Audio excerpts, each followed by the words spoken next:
నా మీరు వెనక్కి జరగాల.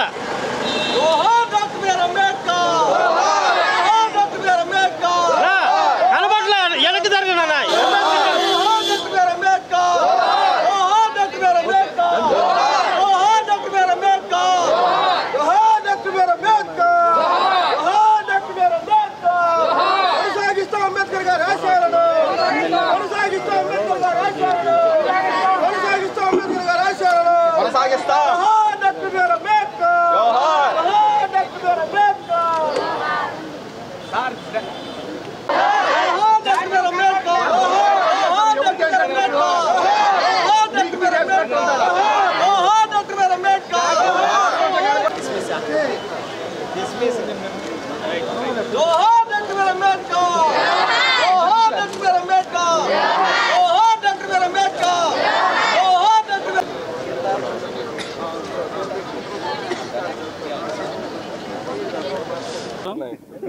ఈరోజు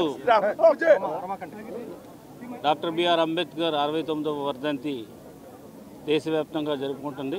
అందులో భాగంగా ప్రకాశం జిల్లాలో గౌరవ మంత్రివర్యులు శ్రీ వీరాంజనేయ స్వామి గారు, గౌరవ ఎమ్మెల్యేస్ జనార్దన్ రావు గారు, విజయ్ కుమార్ గారు, ఇంకా మేయర్ గారు, వచ్చినటువంటి ప్రముఖులు ఉన్నారు. అదేవిధంగా దళిత సంఘాలు, స్టూడెంట్స్ అండ్ మీడియా అందరికీ ముందుగా నా నమస్కారాలు తెలియజేసుకుంటూ, ఈ కార్యక్రమంలో మనము ఈ వర్ధంతి రోజున మనకి సమాజం కోసం డాక్టర్ బిఆర్ అంబేద్కర్ ఏ విధమైనటువంటి త్యాగం చేశారు, అదేవిధంగా సమాజం ఎట్లా ఉండాలని ఆశించారో వాటన్నిటిని కూడా మననం చేసుకుని దాని ప్రకారంగా సమాజము, అదేవిధంగా సమాజం కూడా అభ్యున్నతి చెందాలనేది ఆయన ఆశ.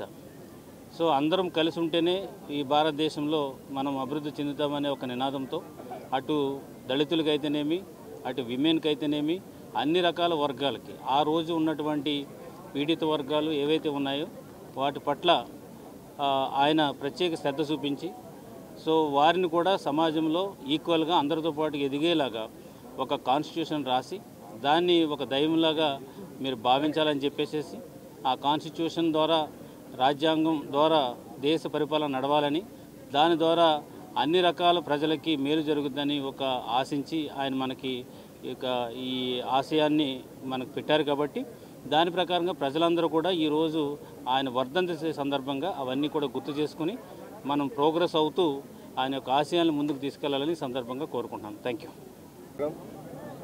బాబాసాహెబ్ అంబేద్కర్ గారి 69వ వర్ధంతి సందర్భంగా ఒంగోలు జిల్లా హెడ్ క్వార్టర్స్లో కలెక్టర్ గారు, ఎమ్మెల్యే గారు, ఆనరబుల్ మంత్రి గారి ఆధ్వర్యంలో ఈరోజు ఆయనకి సత్కారం దండలేయడం జరిగింది, గుర్తు చేసుకోవడం జరిగింది. ఈరోజు మనం అందరం గుర్తుపెట్టుకోవాల్సిన విషయం ఏంటిదంటే, ఈరోజు మన భారతదేశంలో మానవత్వము, సమానత్వము ఈరోజు ఇంత వచ్చిందంటే దానికి డాక్టర్ బిఆర్ అంబేద్కర్ చాలా ముఖ్యుడనే విషయం మనం అందరం గుర్తుపెట్టుకోవాలి. ఆయన ఒక ప్రపంచ మేధావి, డిప్రెస్డ్ ఒప్రెస్డ్ క్లాసెస్ కోసము, సమానత్వం కోసం ఆయన త్యాగం చేసిన వ్యక్తి. ఈరోజు ప్రతి ఒక్కరూ గుర్తుపెట్టుకోవాల్సింది, ఇటు షెడ్యూల్ క్యాస్ట్లే కాకుండా బీసీలకి, స్త్రీలకి ఆయన చేసింది ఎంతో అని ప్రతి ఒక్కరు గుర్తుపెట్టుకోవాలి. ఎవరు బీసీలకు రిజర్వేషన్లు ఉండాలని ఫైటింగ్ చేయని సమయంలో ఆయన ముందుకు వచ్చి వాళ్ళకు బీసీలకి రిజర్వేషన్స్ ఉండాలని ఆయన ఫైట్ చేసిన వ్యక్తి. అదే కాకుండా స్త్రీలకి హిందూ కోడ్ బిల్ ఇలాంటి అన్ని స్త్రీలకి సమానత్వం ఉండాలనే వ్యక్తి ఆయన. అందుకని ఆయన మన భారతదేశానికి ఒక పెద్ద గొప్ప వ్యక్తే కాకుండా ప్రపంచ మేధావులు ఆయన ఒకటని ఈ సందర్భంగా తెలియజేస్తున్నాను. నమస్కారం అండి. ఈరోజు భారత రాజ్యాంగ నిర్మాత బాబాసాహెబ్ డాక్టర్ బిఆర్ అంబేద్కర్ గారి వర్ధంతి సందర్భంగా వారికి నివాళులు అర్పించుకోవడం జరిగింది. ఈరోజు భారతదేశంలో స్వాతంత్రం వచ్చిన తర్వాత 75 ఏళ్ళైనప్పటికీ కూడాను మనం ఒక అందరం కలిసి సమాజ నిర్మాణంలో ఉన్నాం. అదేవిధంగా అణగారిన వర్గాలందరూ కూడా రక్షణ కలుగుతుందంటే రాజ్యాంగంలో వారు వీళ్ళు కల్పించినటువంటి ఈ వర్గాలకు కల్పించిన హక్కులు వాటి వల్ల ఈరోజు ఉన్నతి కానీ రక్షణ కానీ జరుగుతూ ఉంది. వారి ఆశయాలకు అనుగుణంగా ఈరోజు దేశంలో ఉన్నటువంటి అన్ని ప్రభుత్వాలు కావచ్చు, ప్రజలందరూ కావచ్చు పనిచేస్తున్నారు. వాటి విధంగా పనిచేయాల్సిన అవసరం, బాధ్యత కూడా ఉంది. ఈరోజు వారు కోరుకున్నటువంటి సమాజ స్థాపన కోసం ప్రభుత్వాల పరంగా ఇంకా ఎక్కువగా చేయాల్సినటువంటి ఉంది. వాటి పరంగా ముందుకెళ్లే విధంగా కృషి చేస్తాం తెలియజేసుకుంటూ, ఆ మహనీయుడు ఇచ్చినటువంటి హక్కుల సంరక్షణ కోసం మనందరం కూడా కట్టుబడి ఉండాలని కోరుకుంటూ నేను సెలవు తీసుకుంటాను. అందరికీ నమస్కారం. భారతరత్న, భారత రాజ్యాంగ నిర్మాత బాబాసాహెబ్ అంబేద్కర్ గారి యొక్క 69వ వర్ధంతి సందర్భంగా మరి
నమస్కారాలు.